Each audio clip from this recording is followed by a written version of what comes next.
we're going to switch focus in a way from sort of the context in which the transition to sustainable food production and agriculture is taking place. The context, of course, being questions of finance, public finance, private finance, also policy frameworks, the political signals that are sent to food producers through legislation, and of course there was some discussion of consumer behavior as well. All of these are hugely important factors, but what we're going to focus on for the next hour or so is what is actually happening in the world of technology, in the world of innovation, that is going to help deliver a quote-unquote profitable, climate-smart, nature-positive agri-food system. So we really are going to be talking about meaningful tech change, innovative ideas that are actually changing the way in which food is produced and trying to achieve that magic combo of sustainability and competitiveness. Now, to join this discussion, we're joined by three people, two of whom are here in person, I'm delighted to say, one of whom is joining us thanks to the wonders of technology. And I'm not entirely sure where our third guest is, but we'll ask him as soon as we see him on our screen. So first of all, our two people who are present with us, please join me in giving a very warm welcome to Diana Kovar and Roman Tarnowski. If you can both come up onto the stage and join me. Welcome to you both. I'll just briefly introduce you to both Diana and Roman. Diana is President, Worldwide Agriculture and Turf Division of John Deere, huge American-based corporation, as we all know. And Roman is VP and Global Head of Carbon and Strategic Partnerships at Indigo. So we're delighted to have you both here with us, and thank you so much for joining us.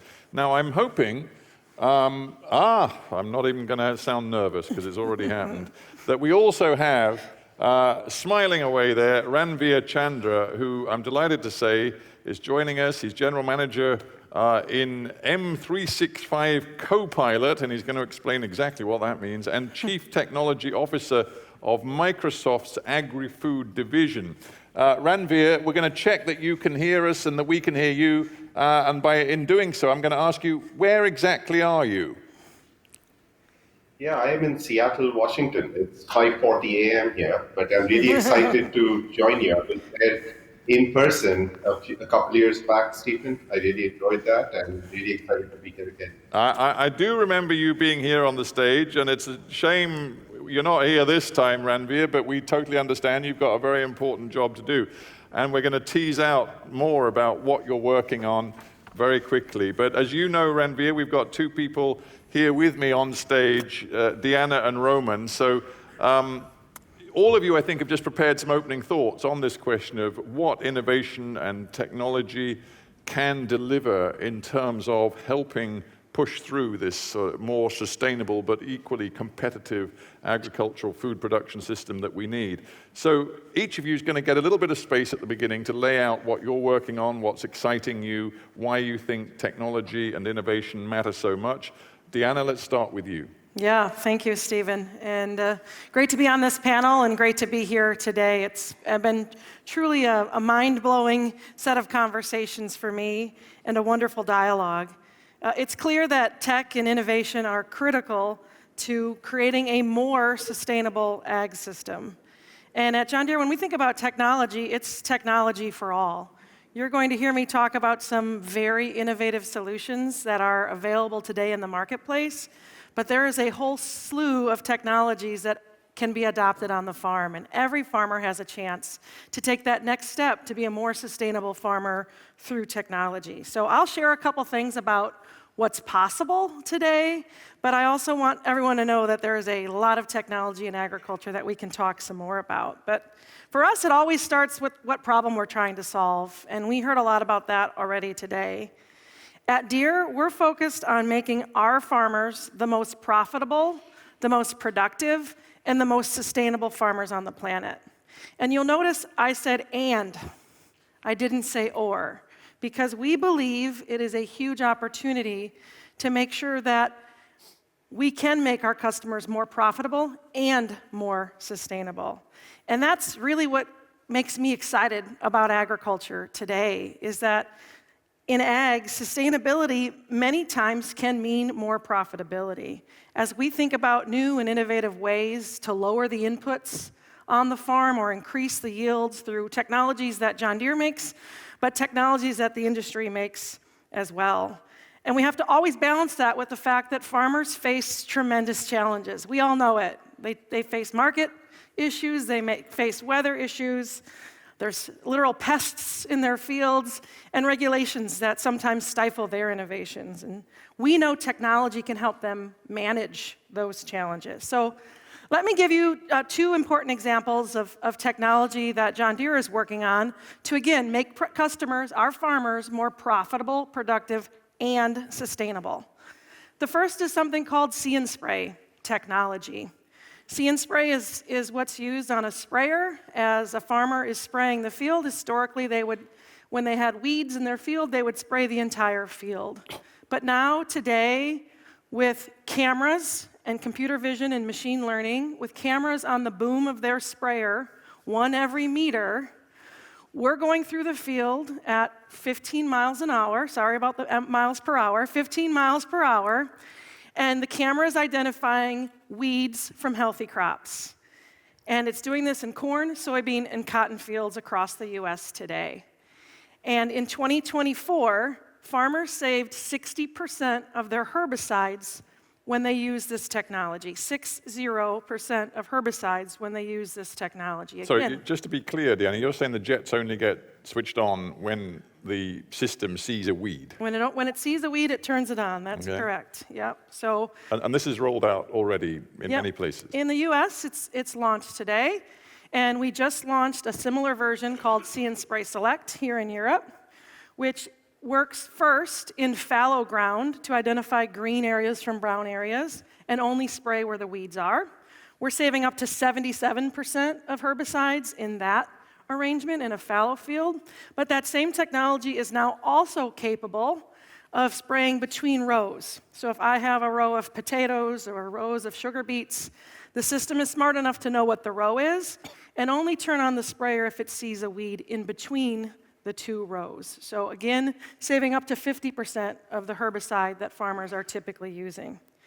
And it's our intention to take this technology all around the world in every job step and in every crop possible. And this is technology that's now 3 years old, and we're literally just getting started with what we can do when we put cameras and compute in the field on the machines in real time. And this, we'll hear about AI, I'm sure, from our remote guest, but we're literally just getting started here with what we can do with computer vision and machine learning in the field.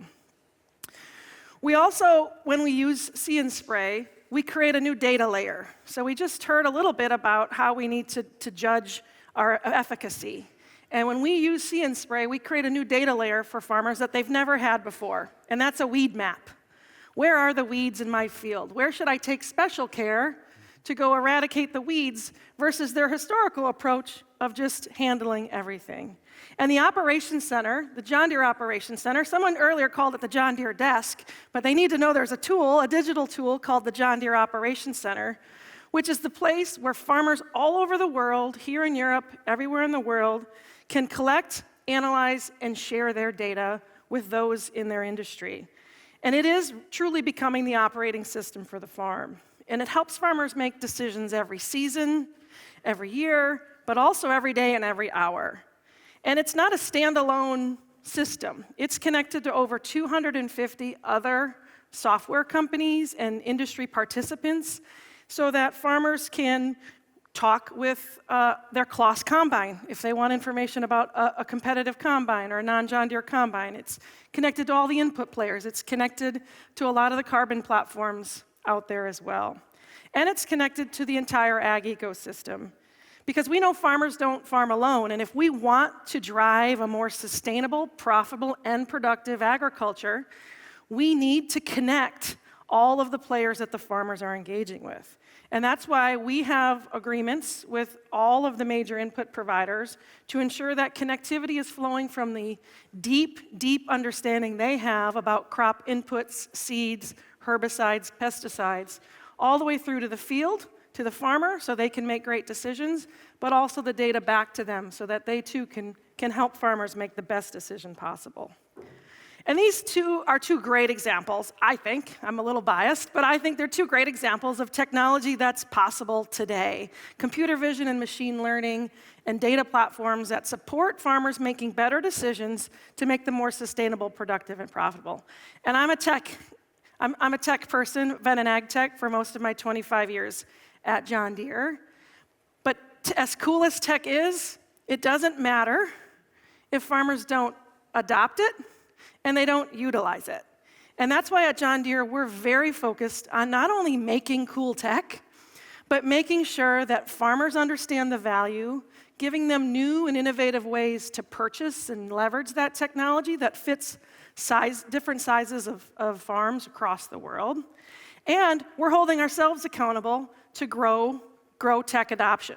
First, by measuring what we call engaged acres. It's our goal to have 500,000 engaged acres, or 200 million engaged hectares, active in the John Deere Operations Center by the end of next year.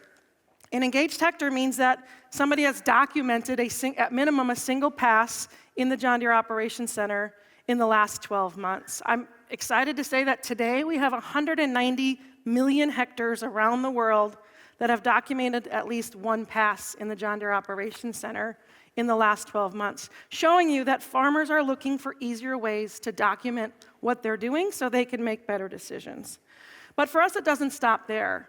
We want 75% of those acres to be sustainably engaged acres. This is a term, again, we created, but it means that a farmer on one of those engaged acres has used at least 2 sustainable John Deere technologies, things like section control that turn on off nozzles, see and spray, in the last 12 months. So are they using sustainability tools? Are they growing a cover crop? Are they min-tilling or no-tilling in their area?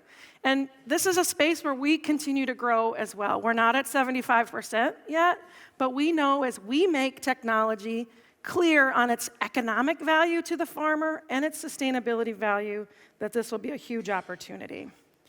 So together we have a huge challenge to grow the food, the fiber, and the fuel even more sustainably for all of our futures.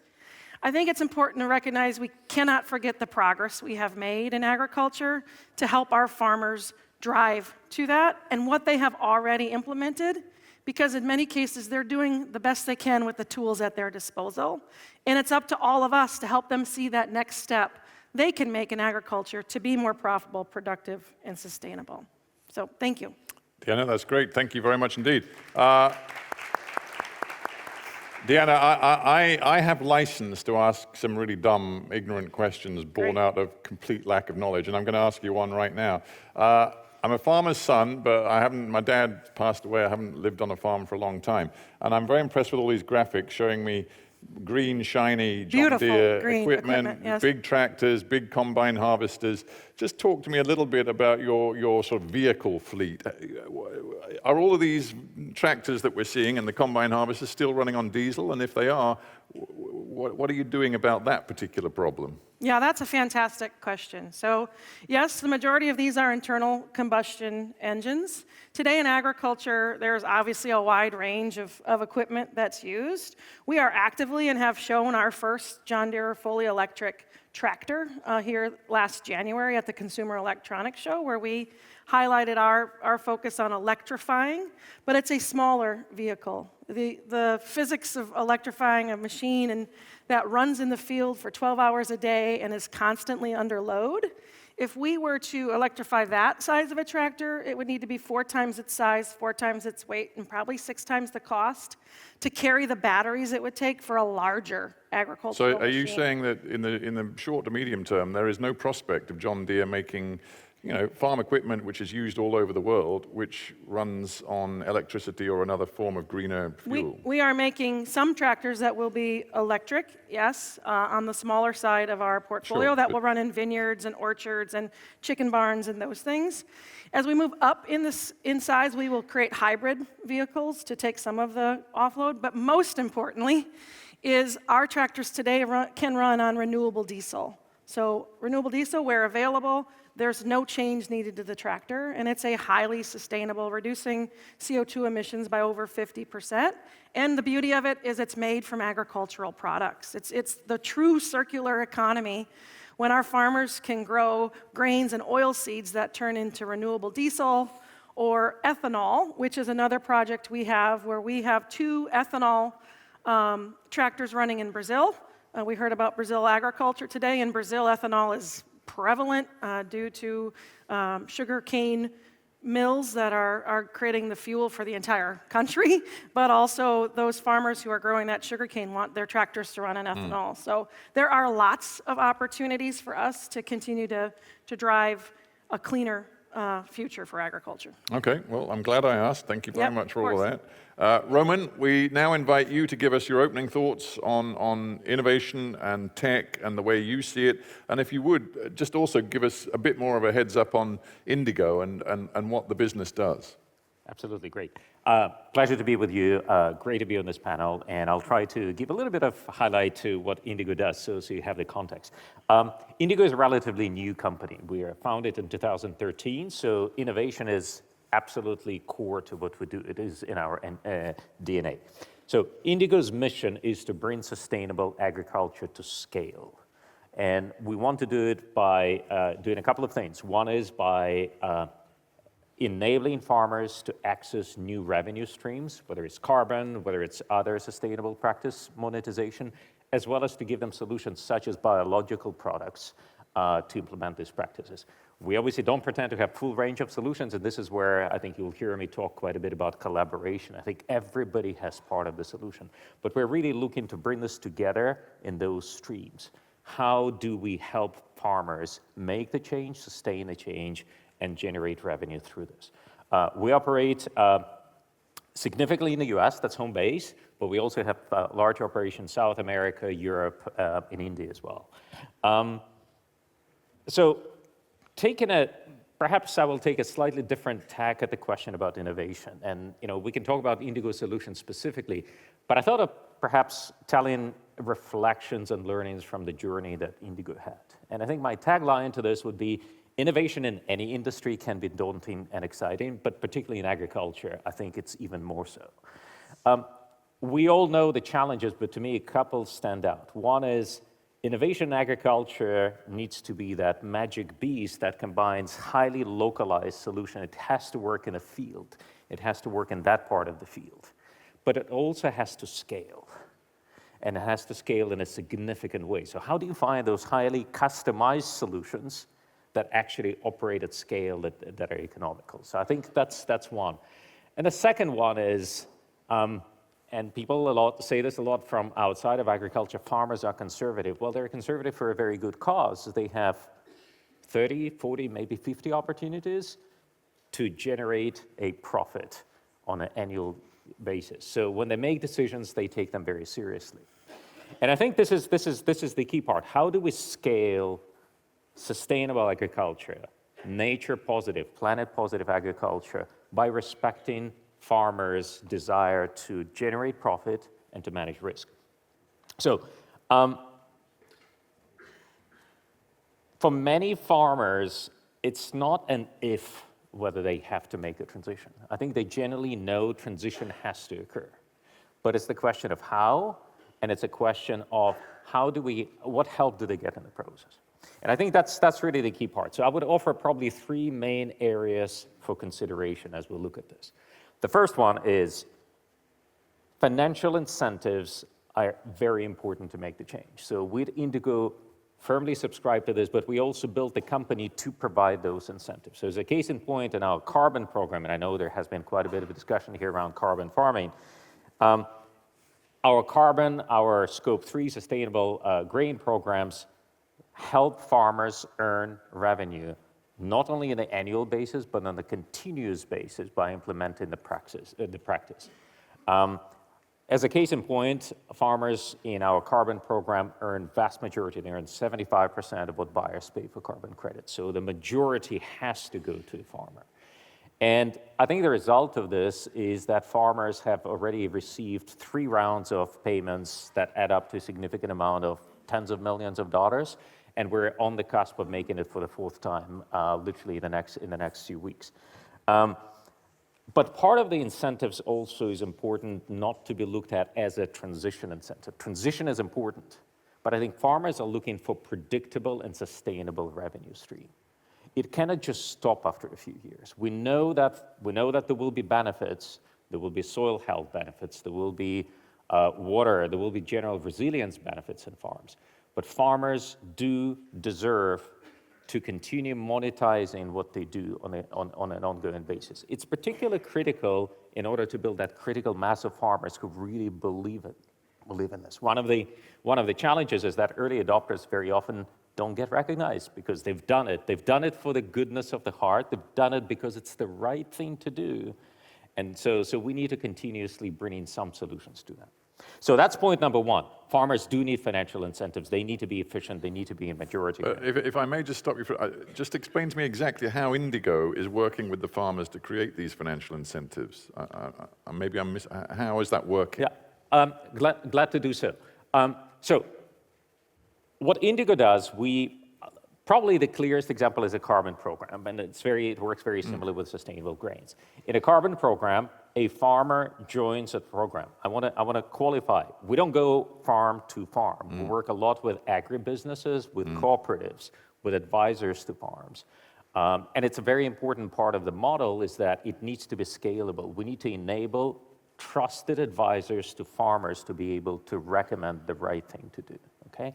So as farmers adopt practices, they get access to carbon revenue. The way they get access is, upon harvest, they provide the data. Indigo manages the process of taking that data, quantifying carbon impact, verifying it, submitting it to the certification registry. So there's multiple levels of verification, and ultimately producing a carbon credit that people buy, tech companies, financial institutions, multiple companies who are looking to provide a reliable and high integrity claim. And so they pay for this when they buy credit, and 75% of that revenue goes to farmers. Okay. So very often farmers say, well, could I not do it myself? Yeah. I'll come to this in a second because that's where scale comes in. I think doing this at scale is a critical component. Okay, and so that probably, if you don't mind, that's helpful. Yep, thanks. Is a good segue into this. Because I think this is where an important part of innovation is. Innovation needs to be designed to operate at scale. Sincerely, and this is not out of arrogance, but I think when we look at the sustainable agriculture industry, it's a plethora of pilots. And I think that's part of the problem is that each pilot has a lot of good intention, but it's very hard to add them up together. And pilots by nature have time limit to that. So I think the challenge is how do you actually make this significant? So to give you an example, and this is a direct example of how farmers benefit from scale. In our program, we've designed both software technology, the data management technology, the science technology, so that each farmer benefits from the fact that they're part of the project that has millions of hectares. So, for example, when we started the program, submitting the data was honestly painful. It took a lot of time. We're now down to literally minutes per field because we were able, and I'm sure our speaker from Microsoft will talk about some of the technologies there as well on their side, but we were able to organize the data in a way that we only ask for the data that is necessary. We also do it in a way that is much more intuitive. So farmers benefit from collective learning. Farmers benefit from the fact that quantifying at big scale generates much less statistical uncertainty. So there are embedded benefits. And I think this is a key part is when we innovate collectively, we've got to be thinking how to bring this to scale in the fastest way so farmers all have the benefit of being part of something bigger. Okay? Which I think brings me finally to the third theme. Innovation is amazing, but innovation relies on one basic thing. Farmers need to trust it. And I think this is the last element, and this is something key. How do we take great ideas, but how do we turn them into something that farmers can trust? And so some of the basic questions from farmers is, can I trust your science? Can I trust what you do with my data? Can I trust that all your promises about getting paid will actually materialize and I will get paid? And so we spend a lot of time on building science to the extent that it is not just indigo science. We're proud of what we built, but we've submitted our science to external peer reviews. We've asked peer reviews to be published so that there is more confidence. We spent a lot of time, as certainly does John Deere and many other great companies, in saying, not only do you provide the data, but one is we're very responsible about your data, but we give you insights, so you actually have learnings, so you can do better. And I think it creates that virtuous circle that we need to continue encouraging. So I think there's a few key things: providing incentives, designing innovation for scale, and making sure that innovation earns farmer trust and continues to have farmer trust that is central. Great. And believe me, we're going to open up this conversation after we've heard from Ranveer and get your thoughts, ladies and gentlemen. And if certainly farmers in the room, I'd be delighted to hear from you about your perspective on these issues, including the issue of trust. So that's really important. But let's now hear from Ranveer. And Ranveer, I hope you're coming back on the screen in just a moment. We can't see you yet, but if we bring... I'm here. All right. Well, we can hear you, Ranveer, but now I can see you too.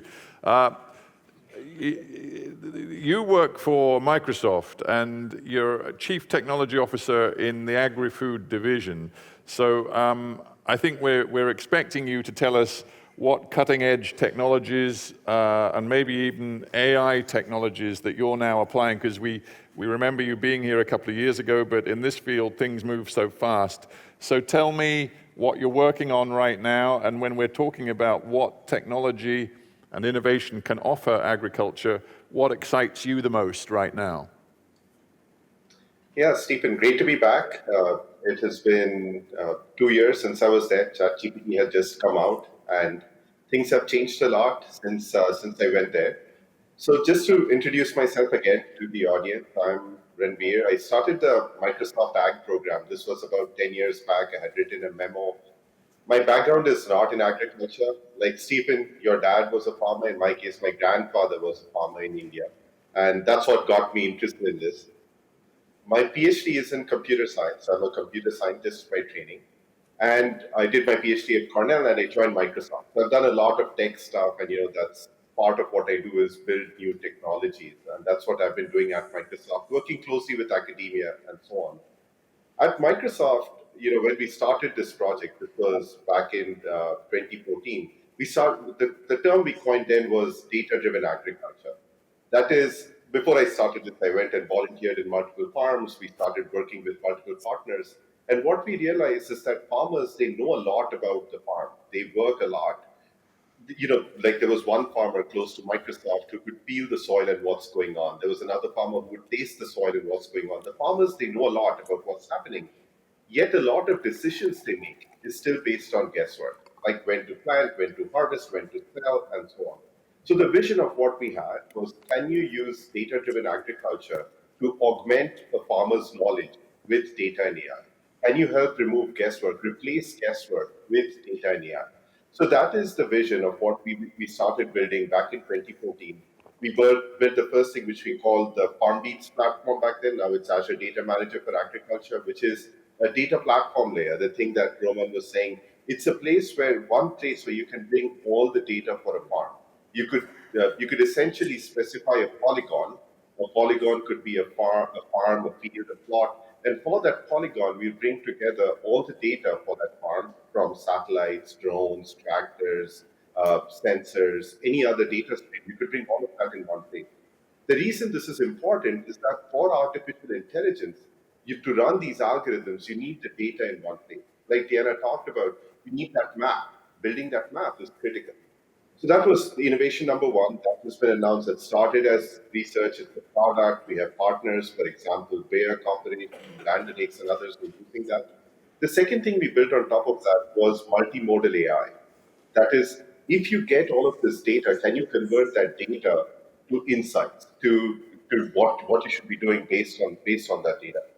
So on that, we've partnered with Bayer. We've also released a lot of open source projects around this. We work with several partners worldwide. Most recently, as of this year, we built a farm of the future in India.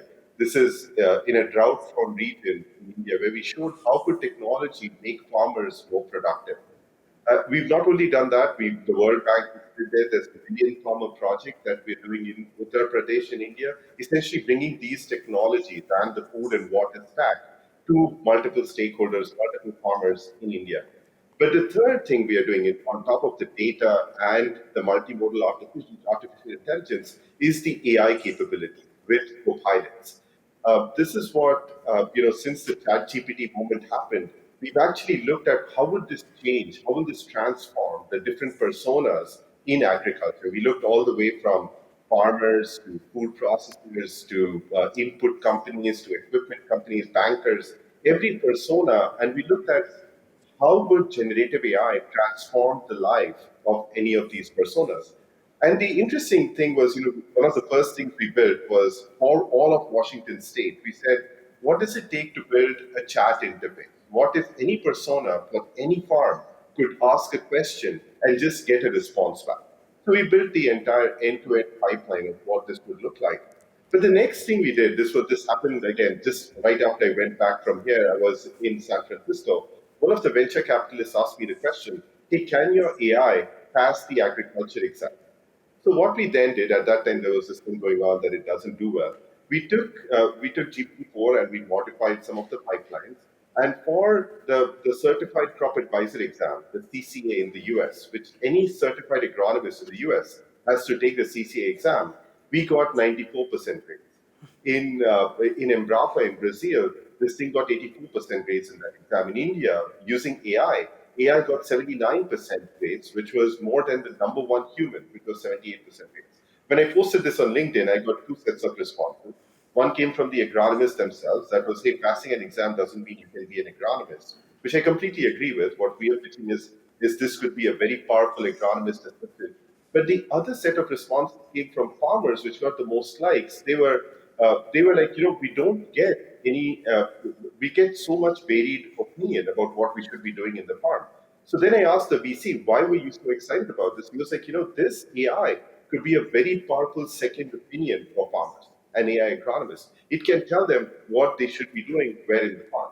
We actually went a step further, and for the first time, we actually fine-tuned GPT-4. This will be the first paper you'll find on not just taking the model as is, but what if I could modify it for any industry? And we did that for agriculture. We took all the data from USDA, Embrapa, Ministry of Agriculture in India, and we modified GPT-4 with it, fine-tuned it. And that led to very interesting stuff. One of the interesting results was, imagine, it could actually learn new knowledge. For example, imagine a farmer in India asking a question. I'm seeing these brown spots on leaves. What's happening here? Imagine a large model that says, I don't know the answer based on what you're doing, but your growing conditions look very similar to this other farm in Brazil, based on which this is what you should be doing in the farm. And in the paper, you see a very systematic study of how we did this in the US, for example. Someone in Nebraska could ask a question about how will this variety work if it has worked well in Minnesota, and you can then reason on it and come back with a response. We are still in the early stages of generative AI. This was with large models. We've looked at vision models, reasoning models, agents. But the vision here is that we really want to help remove guesswork in agriculture and for farmers in not just agriculture, but the entire agri-food ecosystem. And towards that, and the other thing is we want to help democratize it as well. We want any farmer anywhere in the world to be able to access these technologies. I'll end with one other very interesting use case of generative AI. This happened in India. A partner of ours built this technology, where in India, the Indian government has launched a subsidy program called PM Kisan. Kisan stands for Farmer and PM is Prime Minister. This is one of the programs in India. A farmer wanted to know whether they are eligible for a subsidy or not. typically they would hire a middleman, would charge money, and invariably the answer would be no. Here in a 10-minute WhatsApp conversation, the farmer starts by saying, am I eligible for the subsidy in their local language? We have an AI agent that says, well, you can go to this place and fill out the form. The farmer says, I don't know how to read and write. Can you help fill out the form for me? The AI agent then asks the question, and in a 10-minute chat in their local language, the farmer got to know whether they're eligible for the subsidy or not. So this was one other example. The final thing I want to say is, at Microsoft, we build tools. We build tools for a lot of our partners, like John Deere is a partner of ours, Indigo Ag is a partner of ours. We work with our partners to bring the best in technology, best in cloud, best in artificial intelligence for agriculture. And I'm really excited about what you're all doing there at the forum, and I followed last year's event as well. And through this, the key thing that I always learn, and it helps us stay grounded, is innovation is key, but innovation which can actually drive not just the benefit of agriculture, but benefit of the earth is going to be critical. So even though I've changed I've actually taken up a new role, and I'm also leading a product, in addition to being the CTO of AgriFood, this is the part that keeps me driven, keeps me excited. So really happy to be here. All right. Well, Ranveer, what you're painting is a fascinating picture of the power of information technology to help farmers. But I don't know if you were able to hear just a little bit earlier, Roman talking about, fundamental questions of trust that are raised by some of these new technologies. And it just seems to me that we live in an age where people's trust in big tech is being challenged in all sorts of different ways. And you're painting a picture of a world where, to quote you want it to be a democratized system. You say you want farmers all over the world to have access to the latest data and algorithms that will allow them to farm better, more efficiently, and more sustainably.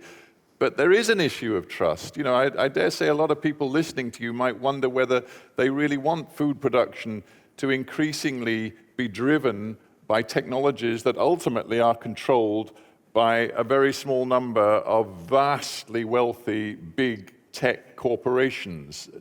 Do you recognize there could be a trust problem here? Yeah, and that's an important point. And with artificial intelligence and all the discussions around artificial general intelligence, I can see how this could, that we do need to address the trust problem. We need to make sure that people see that what they are seeing is something unbiased, something that is not just being influenced by certain people's opinion. But not just that, with artificial intelligence, there's the other thing around the models hallucinating. The models can be wrong. How does someone know that the model is correct or it is not? One of the things that we've been looking for at Microsoft is this concept of a co-pilot. So it's not a pilot, it's a co-pilot. It's an assistant to a human. It's not replacing a human. So keeping that in mind when we are building the product is going to be important. Now, things could change in the future, and they completely agree about trust.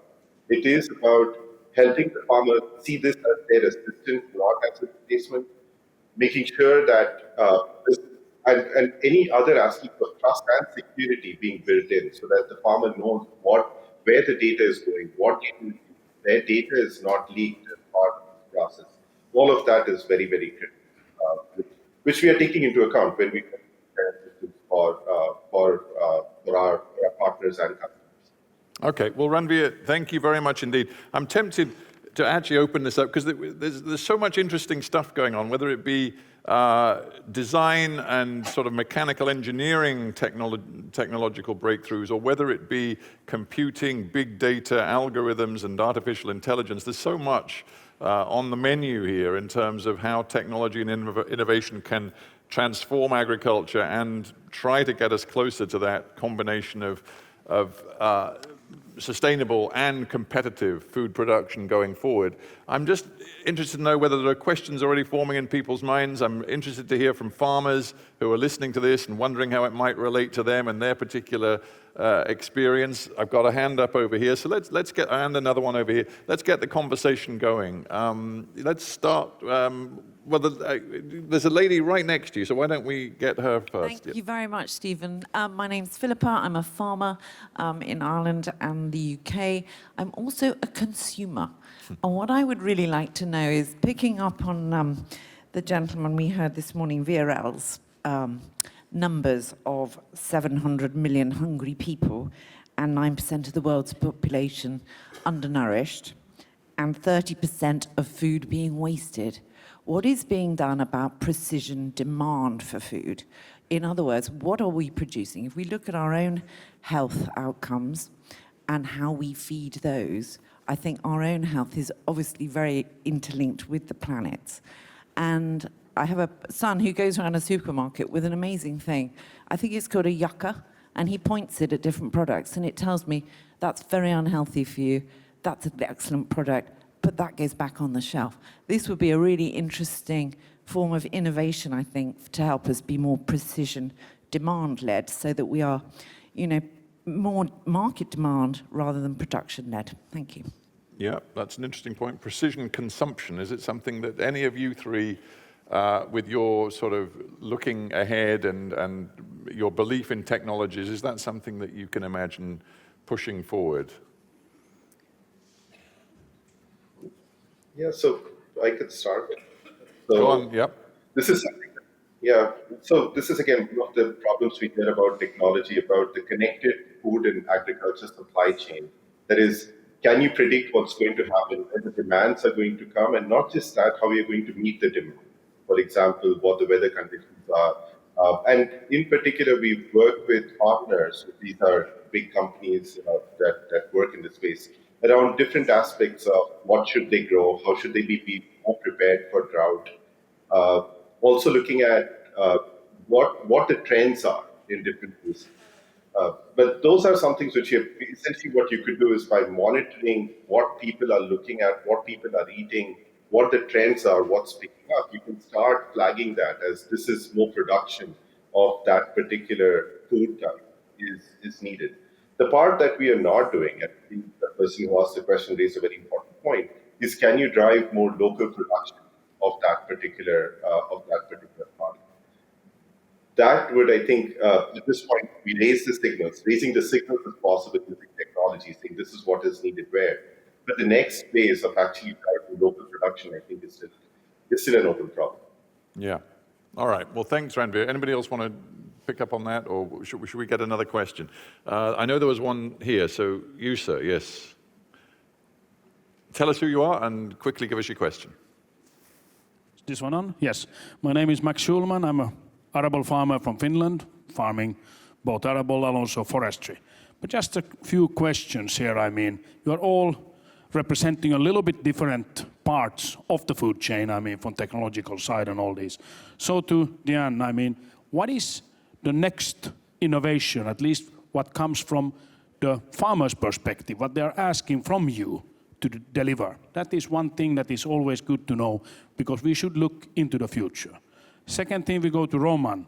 Indigo, you are actually giving advice. You are like a big advisory service in general. What kind of advices does your client want from you tomorrow? Because I know that discussion is already ongoing. And then when it comes then there into Ranveer, I mean, you had said that you have both of these as your partners. What kind of information technology do they demand from you for tomorrow? Thank you.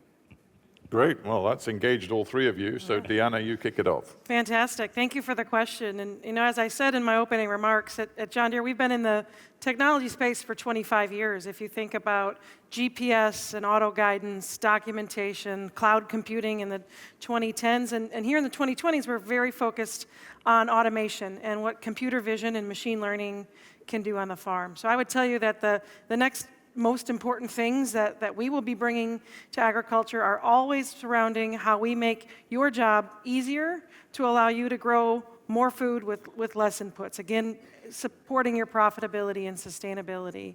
So we're continuing to launch automation projects that put eyes on the machine and brains inside of it to do an even better job than a highly trained operator can do, so that you can, in your harvest, collect all of your crop and not leave anything out in the field as we talk about food waste and other things. So computer vision, machine learning are just beginning to be a huge opportunity for us. And then the beautiful part about that is every time we collect data and information on your behalf, it goes into the John Deere Operations Center and helps you to make even better decisions next year. And that data management is also an area in which we're partnered with Microsoft and others to help us make sure we don't just collect data, but that we can create insights and give you advice. Because at John Deere, we don't believe we know better, but we might be able to give you some prompts or some ideas about what you could consider as the next technology to adopt on your farm. Because we're always talking about the most innovative, but every farmer in the room, every farmer on the globe that I've ever visited is on a process to adopt technology, and there's a ton of it that can be adopted along the way. Roman, the point from Indigo's point of view about what next and your discussions with farmers? So I'll start with a small disclaimer. We're not of the size of my very good colleagues, so we tend to be a little bit more focused on what we're bringing. There was a very specific question about what advice do we target to give to the farmer. And I will just say, it is not always to the farmer. We also want to equip agronomists, cooperative agronomists, to give the best advice to their farmers. It's very important because we're trying to enable partners to be successful with farmers as well. But the type of information that farmers are asking, very often the question is, if I did this, what would happen? And I would say we're not yet at the level of being very predictive field by field, but we're reaching the stage of density of information, especially in the US where we have significant size of the program, to say, look, in your county, in your area, this, we won't tell them who the farmer is, but that farmer did this, and this is what they were able to earn through that practice. It goes back to something that was discussed during the day, is that farmer trusts another farmer the most. So how do we create real references and give them confidence? I think the second thing that we focus on is the ease for farmer. How do we make it easier for them to participate and to earn? So it makes it worthwhile. And the third area that we're taking very, very seriously is how do we create other ways for a farmer to earn from the same field, from often the same practice, by maintaining integrity but providing other benefits.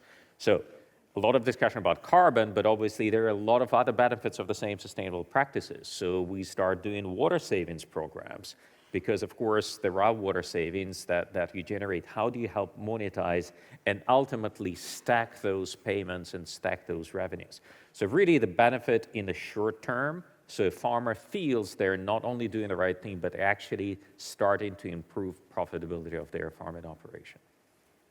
And Ranveer, you were also quizzed about Microsoft's relationship with farmers, and you give us your perspective. Yeah, so we work very closely, for example, with John Deere, with the dealer business network is built on Microsoft platform. We also, they're heavy users of Teams and other Microsoft products. With Indigo Ag, actually, we purchased carbon credits from Indigo Ag that Roman was mentioning. We were one of the purchasers of that. And at Microsoft, what companies trust us for is to build a secure platform to bring the latest in tech to them. So one of the things that we get asked is, what do we mean by the latest in AI? Like, where is this field of artificial intelligence headed? And how can we bring that to our partners and customers? For example, when you think of ChatGPT, it started with just something which you could chat with. It talks like a human. But the next phase are reasoning models. It just doesn't respond. You can ask it questions as well. Like one of the things we are looking at, you've seen a lot of news about people solving questions such as Math Olympiad questions and so on. But what does it mean for agriculture? Can you start asking the questions, for example, the ones that Roman was mentioning, what if I do something? What if I sell the product somewhere? What are the pros and cons? And helping AI can help take those decisions, not take those decisions, but at least it can tell you the pros and cons of what it means to take those certain actions. What if I go and sell at this particular place? What if I use one seed variety versus another in my particular field? How is it going to perform? So with artificial intelligence, this is where things are headed. Right now, we are able to do, language models and reasoning models. In the future, these models will get bigger. And one of the things that's going to be really critical is, what does it mean for different enterprises to start using it? For example, if there is a particular enterprise, because John Deere and Indigo Ag are here, they have a lot of data. What if you could incorporate this data in the large model so that the AI then talks like you, thinks like you. And at that point, how can you add more value for a farmer? So these are things that we are actually working on, is looking at where is this field of artificial intelligence headed and what does it mean for every stakeholder in agriculture. Right, but for Ranveer, farmers. I'm just going to interrupt you for a sec because there's such a good question coming in from our audience through the web platform. Diana Teixeira from Animal Health Europe has this question. To train AI, artificial intelligence, you need data. And in this case, farmers own data. Can we not find a way to compensate the farmers for the data they produce? I mean, this is such an important question because, like, many people in different sectors, like creatives, writers, artists, musicians, they put their work out there into the public domain. Of course, it goes online, and then AI platforms raid their work and their data to create, you know, the content that comes out of artificial intelligence, but they're not remunerated for that. You know, it pisses people off. And I dare say farmers will be listening to this thinking, you're only as good as the data we give you, and yet we get no reward ourselves for that data. Is that going to change? So I could help answer that question. And, you know, number one, yeah, of course, you should use, like, there are data rights and you should only train models on the data which has the appropriate right. The one other thing I'll mention is, of course, this is a very interesting business model we should explore. At the same time, you know, you mentioned it correctly, Stephen, that AI is only as good as the data. If your data is bad, your AI is not as good. And just before I started this current role, I was also leading industry research at Microsoft, where I was looking at all the different industries. Agriculture was one, but financial sector and all the other industries as well. And agriculture has always been lagging the adoption of technology. In fact, there was a study done a few years back which looked at 23 different industry verticals in terms of digital transformation, and agriculture was ranked last. The reason I'm bringing it up is that in agriculture, what we are finding is that it is very data poor. So we need to come up with a way to avoid, to bridge this gap. Now, this is an opportunity for startups, for enterprises, for universities, to take the data, whatever's been put in research, and build their own custom model. We are building the technologies right now using which any firm can start building their own custom models on their data without compromising the data. Now, whether farmers can do it themselves or just on their data is a harder problem, but university researchers can, companies can, without compromising it. It's their model built on their data. Eventually, I think what's going to happen is farmers will have their own models. Every farmer, be it like, depending on how much data they bring in for their own stuff, it's their model, and the better data they bring in, the model will get richer. There is an opportunity, though, still for some enterprise to come and say, we'll build the best animal agriculture model, and for them to get some of the data from farmers. The other technique that people use is called synthetic data. That is, if you give them enough data, they can then build models to generate other data that looks like this other, like the data. This is some techniques that people are using, but this is definitely not just for farmers. This is also for any people doing startups. This is a great opportunity to build these kind of models for agriculture based on data, some of which they could actually pay farmers for. Okay. You wanted to have a quick word, Deanna? Yeah, I would. And this is a fantastic question. I mentioned earlier that the John Deere Operations Center has 190 million hectares of data that has just been ingested in the last 12 months.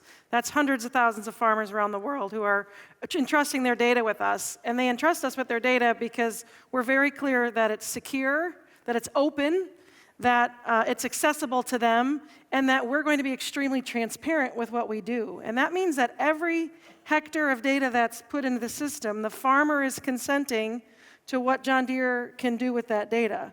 If we can use it to make products, which is one of the key things we do use the data for, which is to understand how our equipment is used and how farmers are using equipment, but also when they're doing things.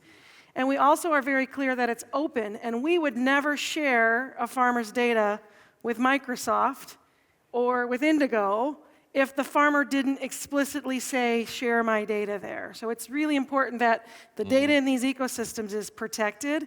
And to the customer, to Diana's question, it's the farmer who is always in control of that. And with the John Deere Operations Center, there is no cost to the farmer to use John Deere Operations Center. It's the free platform in the industry. So while they don't get monetarily paid, they get a tremendous amount of value from the tools that the John Deere Operations Center creates. And I think it's a great symbiotic relationship in which the farmer's in control, and they're getting a ton of value in their machine uptime, in their logistics, in their decision making, and in their ability to easily share data with all of the other people in the industry that they work with. And at the same time, we use that data to provide them services and to make the next product that they buy from us even better. I want to move on because we're almost out of time, and there's another great question. Congratulations, everybody. You're asking great questions today. It makes my job very easy. I really like this question from Edwin because it broadens out the debate, and also it makes me aware that there is a danger here that we seem to be painting a picture of an agricultural system that becomes increasingly tech-reliant, data-reliant, networked, where there'll be an us and them, where the people who are very easily networked, who have all of these digital resources at their fingertips, have a huge competitive advantage of those food producers who do not, who are not networked and fully sort of entered into the digital arena in the same way. And Edwin's specific question is, what is required so that farmers in Africa can use and have access to all of these technologies, especially the smallholder farmers, because they are the majority of farmers in the continent of Africa? It's a great question, and it raises questions about an us and them future within agriculture. You know, it's definitely not an us and them future in agriculture. I mentioned in my opening comments that every farmer I've met in the world has the opportunity to adopt another technology, whether that's a smallholder farmer in India who's leveraging our very simple connectivity solution that allows them to manage their equipment. That's usually a contractor supporting equipment on the farm. In Africa, all of the technologies I'm talking about are available in South Africa, but as we move up the continent, there's additional technologies that customers can start to use, like our auto guidance systems, like connectivity, and other things. So there is no farmer, and I've literally been in every corner of the world visiting farmers. They all have the same issues, and they all have the same opportunity to take one more step forward in adopting these technologies on their farm. Will we see See and Spray in the Western Africa? I'm not sure, because there's a lot of other things, the geopolitical things that don't always allow each of these technologies to make their way everywhere in the world. But I'm confident that every farmer everywhere in the world has an opportunity to take one more step forward in adopting a technology that can help them lower their inputs or increase their yields. And Roman, a thought from you on that? I first of all really love the question, because I think this is key. I think part of the answer, I would actually say, a lot of smallholder farmers have been much more technologically savvy than some of the big commercial farmers for a long time. Yeah. It's a different technology. It's a simpler technology. If I look at it through the lens of what Indigo does, there is access to technology, and there is ability to produce high integrity outcomes. And I think I would just slightly separate this. I think access to technology can be there. I think to produce high integrity outcomes, we need more collaboration in the industry to lower the costs of transposing technology from one continent to another. I think there is a real opportunity here. But I think we already do this. For example, we've talked about India. We have a joint venture in India that is running a carbon program, and they're collecting data in a much different way, which is actually very tuned to how India operates. So we've got to be, I think, Diana, you talked about, we need to be clear about what problem we're solving. So the more we can learn from how to reduce things like data burden, make it really simple, the more opportunity there is to bring it actually almost version 2, which is going to be much more robust. But I totally agree, Stephen, we cannot afford the us and them, because this world needs smallholders as much as commercial farms. Right, and Ranveer, we're going to turn back to you, and it's going to be a last thought from you on this really important question that we don't get a sort of two-tier food production system as, networked and non-networked farmers have very different sort of competitive environments to work in. Right, this is such an important question, Stephen. And this is one thing I talk about when I give talks on AI. I tell them number one, I tell the audience you should start using AI right now because it's just there. It'll make you more productive. The second thing I say is that just because you've learned AI is not enough because AI is transforming at a fast pace. You need to do it just to keep pace, but also to be secure. But the third point I raise is exactly on this question, which is about what I call an AI divide. That is, just like there is a digital divide in the world, 2 billion people are still not connected to the internet. Something we just take for granted. I'm calling in because of the high-speed internet, but there are 2 billion plus people who are not connected, out of which many are smallholder farmers, over 500 million plus smallholder farmers who are not connected to the internet. If they don't have internet, they are not going to get all the benefits of AI. Just like there is a digital divide, we don't want to have an AI divide, where there are the haves and the have-not. People who have AI will do much, much better with all the technologies that I talked about, Diane talked about, Roman talked about. Those farmers will do better, but the farmers who don't have AI will suffer. So we need to make sure that AI is democratized, that we don't end up with the same kind of divide we had with the internet. And this is not just a technology problem. This is a business problem and a policy problem. And completely agree to the points that Diana and Roman were making. We all need to come together to make sure we don't end up with a similar divide, the AI divide. All right. Well, Ranveer, it's great to see you, albeit on screen this time. Thank you very much indeed for joining us from the west coast of the United States. Diana and Roman, it's been a pleasure having you on stage with me. Ladies and gentlemen, give our panel a very warm thank you. Thank you very much indeed. Thank you very much.